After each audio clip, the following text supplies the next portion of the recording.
is a privilege and an honor to welcome all of you at this signing ceremony, launching a very important program for the region. This is certainly an auspicious occasion during which we officially sign and ratify the 11th EDF Caribbean Regional Program and the associated financing agreement with the European Commission. On such an occasion, we are delighted with the presence of the Director of Latin America and the Caribbean, Directorate General for International Cooperation and Development of the European Commission, Ms. Jolita Butke-Viciene. I would furthermore like to recognize the presence of our other representatives of the European Commission and those of Expertise France and the World Bank. This afternoon is highlighted by the signing of the financing agreement by the European Commission and St. Martin as the regional authorizing officer. The event furthermore serves as an opportunity for signing the endorsement of the financing agreement by all OCT leaders and representatives, signing of delegation agreement EU and Expertise France, and signing of the administration agreement EU and the World Bank. St. Martin is proud to be not only recipient of the envisioned program, but also that we can actively contribute to the execution thereof. Since February 2015, St. Martin has been the official regional authorizing officer, RAO, for the Caribbean OCTs, and in this role, St. Martin is ultimately responsible for the programming and implementation of the Caribbean OCT's regional program 2014-2020. For successful programming, the consensus from all OCTs had to be ensured. With this in mind, regional workshops, conferences, and meetings were held throughout 2016 to 2018, and I would like to take this opportunity to commend all OCTs for their tremendous efforts that led to this occasion. In June of this year, the final version of the action document of the 11th EDF Caribbean Regional Program was submitted to the European Commission for approval. On September 28th, the ratification of the program was provided by the European Commission. The 12 Caribbean OCTs have agreed with the European Commission that the 40 million euros earmarked for the 11th EDF regional program will focus on sustainable energy and marine biodiversity. Furthermore, in the wake of the hurricane season of 2017 that left a number of OCTs with extensive damages, it was agreed to include a vital component on enhancing resilience to extreme recurrent natural events. It was recognized that, though not all OCTs are vulnerable to hurricanes specifically, we are all at risk of natural disasters such as heavy rainfall, earthquakes, or volcanic eruptions. At the same time, we can acknowledge that one type of disaster may be more frequent, and as such, the OCTs have shown their unity by allocating a significant percentage of the funding to a component that may not benefit every individual OCT evenly. In a global context, this program is important for the implementation of the Social Development Goals Agenda 2030. In particular, 4 SDGs are covered. These SDGs 14, Life Below Water, SDG 11, Sustainable Cities and Communities, and SDG 7, Affordable and Clean Energy. It is reassuring to note that it does not include that very important secondary SDG 13, which calls for climate action. Our efforts will not end with the signing, as we will now be charged with the implementation of the program and its related activities. I am happy to see that 2 professional institutions will aid us in this. Expertise France will be the managing organization for the program and was selected based on a competitive proposal. The selection was endorsed by the Caribbean OCTs during their regional meeting in Bonaire, November 2017. Secondly, the indirect management by the World Bank as a leading financial institution is in accordance with the EU articles applicable to the specific situation of the OCTs and is supported because of their experience in the region. From tonight, St. Martin looks forward to our continued regional cooperation, and I am positively looking forward to the first semester of 2023 when evaluation and audit services will be conducted. In the meantime, I would like to again express my sincere gratitude for all those that put hard work into bringing the programming stage to a successful end. With this being said, I am confident we will put the implementation stage to a successful conclusion as well. On behalf of the government of St. Martin, I wish you all success with the implementation of the program, and I thank you very much for your attention.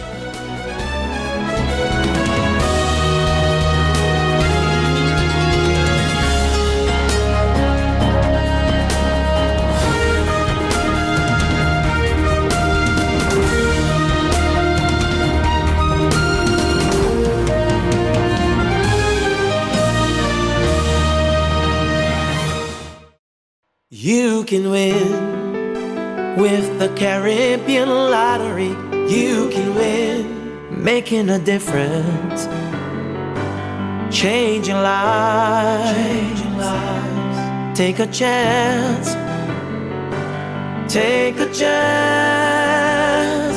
and you can win with the Caribbean Lottery. You can win, you can win. The Phillipsburg Methodist Church proudly presents the Harmonics in Concert under the theme Praising in Harmony. This exciting concert takes place on Saturday, November 3rd at 7:30 p.m. at the Princess Port de Plaisance Pavilion.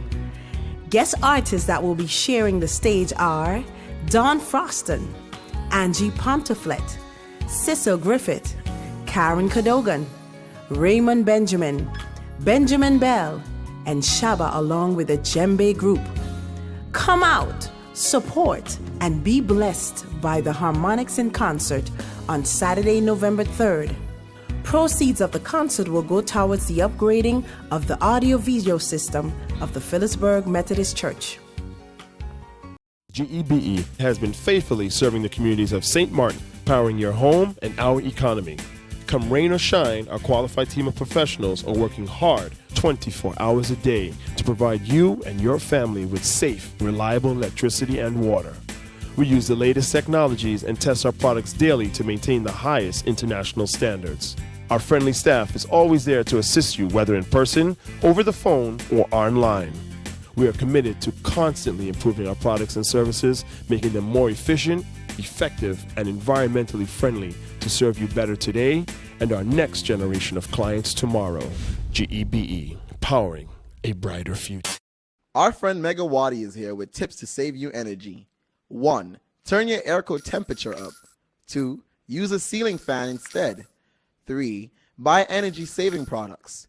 Save some green with NVGEBE. 1, 2, 3.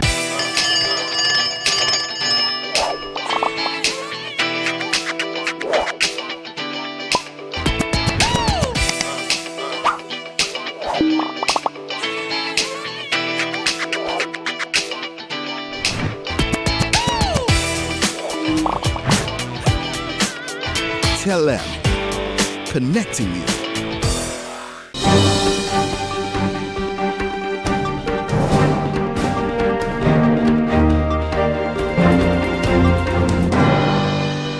At this press conference, I believe it is very important that the persons employed with government, which are teachers as civil servants, they get the information that is needed for them to understand the importance of an advisory body that we call the GOA.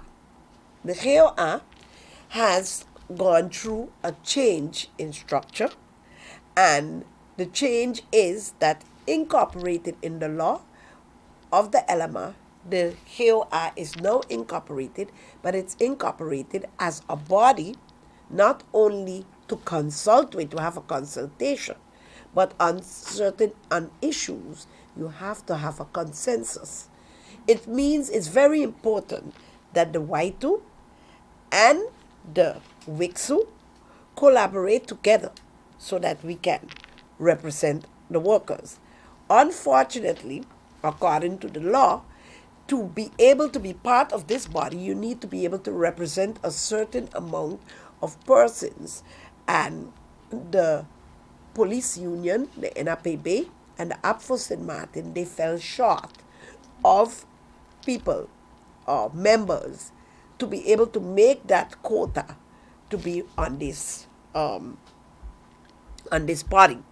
This body is installed yearly, or for 2 years, with a 2-year period, So after 2 years, you have to again apply in June to be part of this body.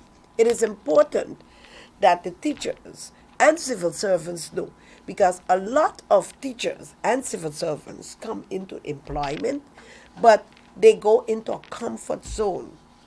They go into the comfort zone. Once you get your salary, nothing is wrong. But the moment there is a problem, then they seek representation from their union. Your union is here all the time, and it is very important that most persons, I would say, you should join while signing your contract, your labor contract. As a teacher or even a civil servant, you should join your legal representative, which is the union. Why? It is very important that we have the numbers of persons that we are representing to be able to be on this commission. There is very much important work that is being done in this commission right now.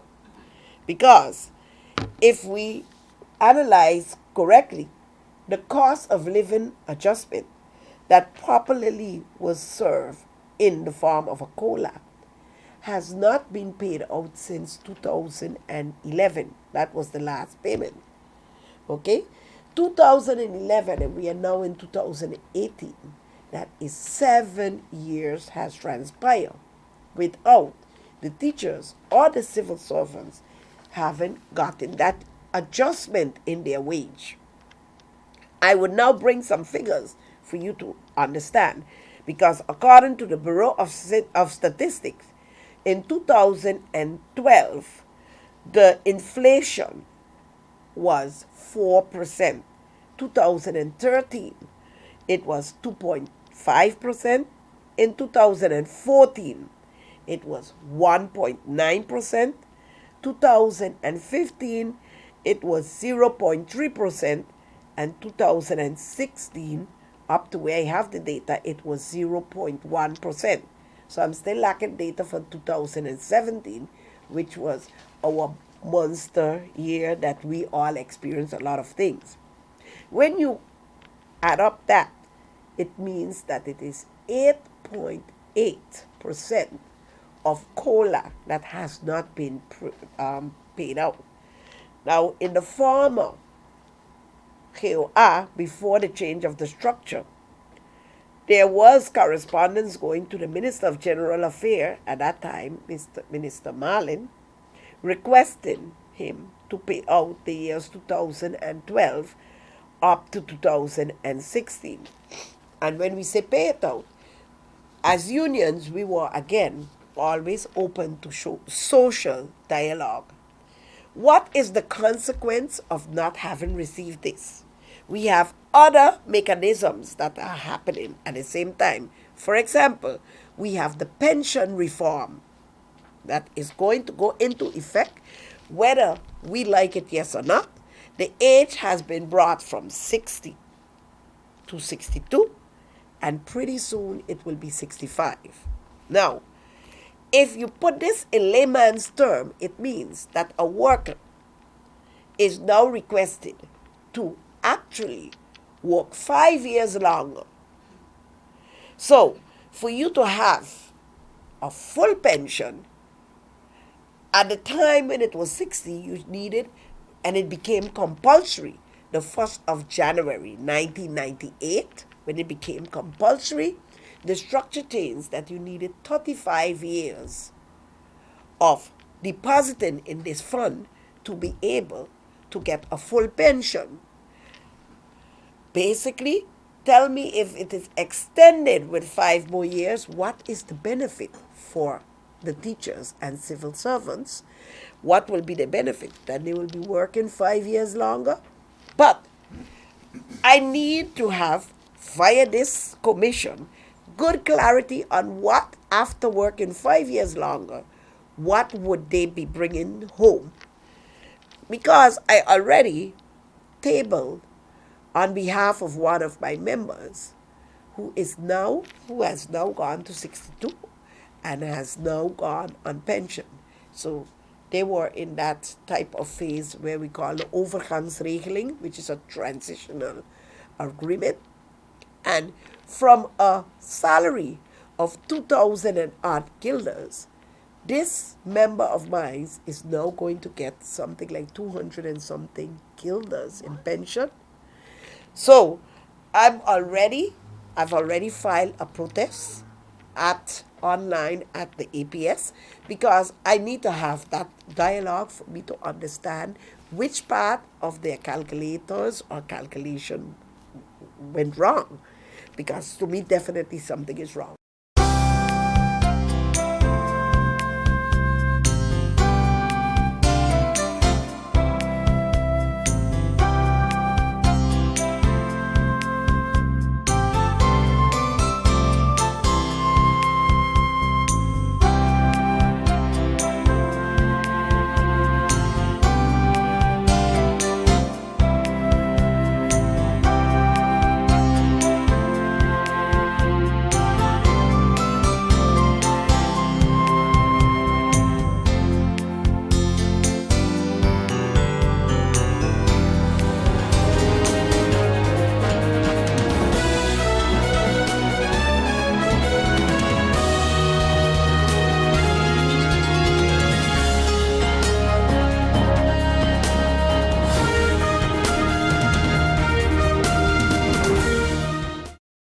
You can win with the Caribbean lottery.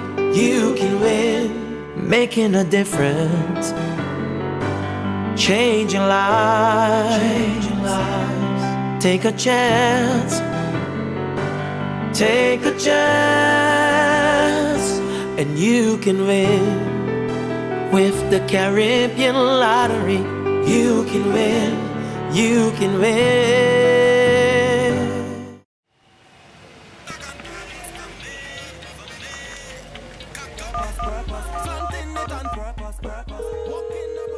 Hey ma, how you doing? You busy? I hear, just paying some bills, taking care of business, you know what it is? I know, you're doing your online banking. I don't have to stand in those long lines to pay bills. I can transfer when I want. I can check my account wherever. It's like the bank open 24/7. I even here checking the statement right now as we're talking. How's Miami? Well, that's why I'm calling.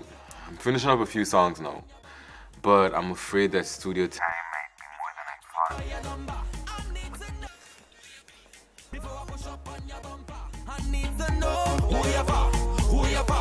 thought. And I was wondering if I could get some help with some funds, and I could pay you back as soon as I get back to St. Martin. Let me check my account. How much you need? I think 500 should be enough. I can transfer it to you while online. Direct from me to you. No problem. Great.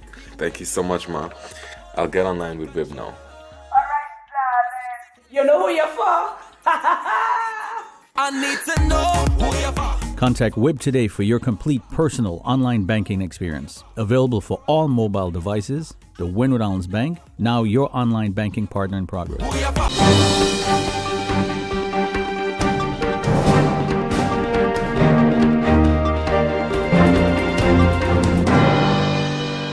This financial recovery plan ties back to the governing program of the government. The governing program 2018 till 2022. Sint Maarten expects to achieve a budget with surplus from 2021 onwards.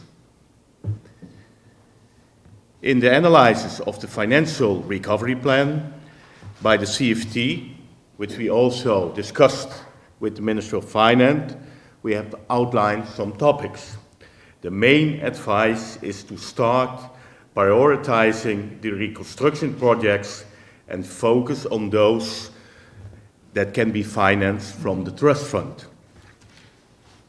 Sint Maarten expects budget surpluses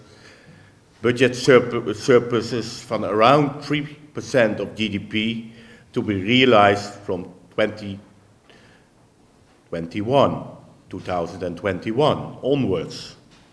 These surpluses are also important to lower the debt to GDP ratio.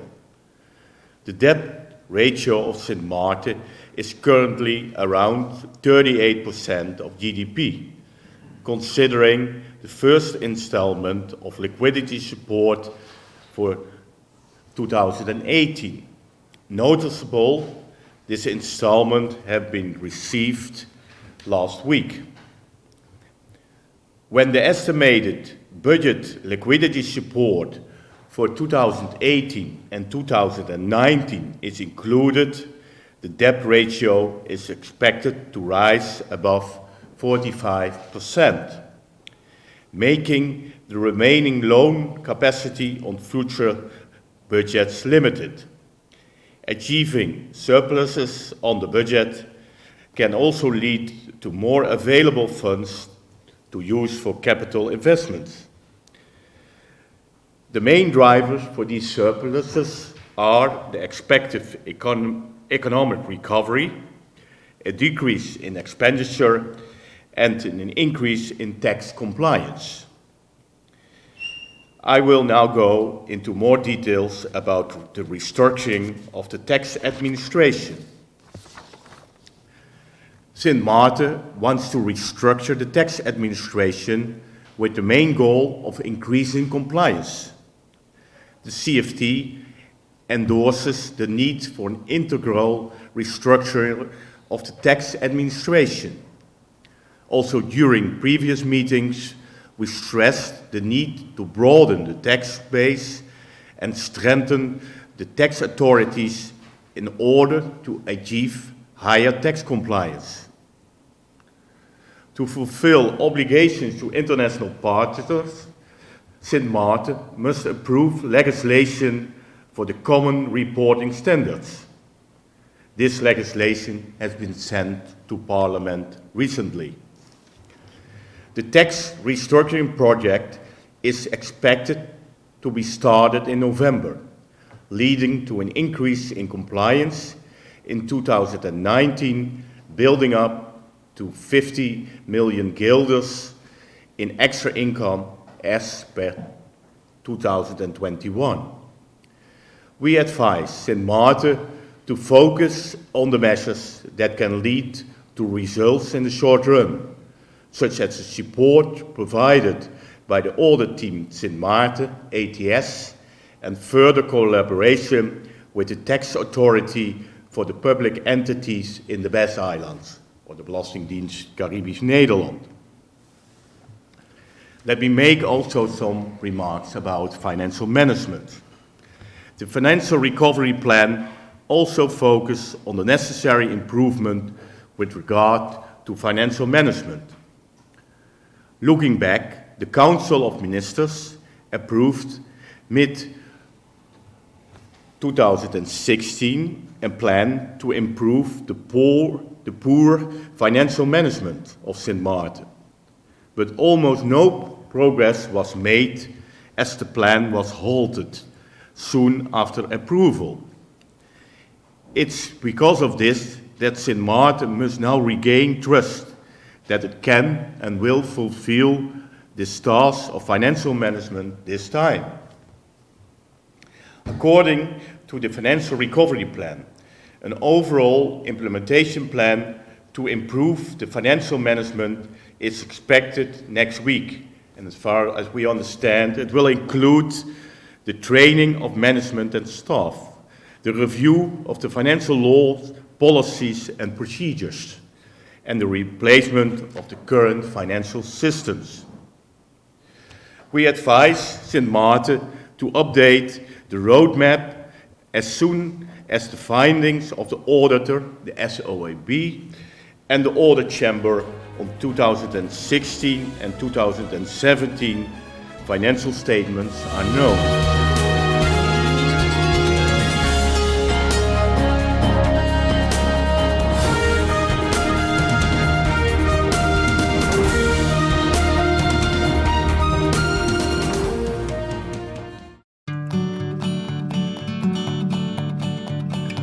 It's been said that behind every door, possibility awaits.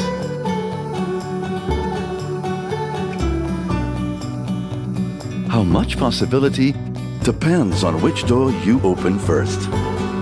Every day, we help our customers discover the possibilities in their lives. It all starts with a conversation. Scotiabank. Discover what's possible.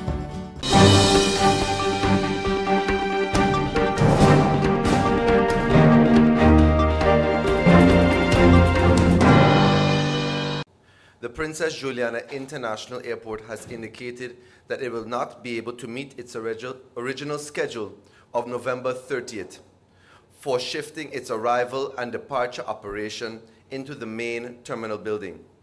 This, as you know, has been something that my ministry has consistently been monitoring based on its importance to the destination and to the economic revitalization of our country.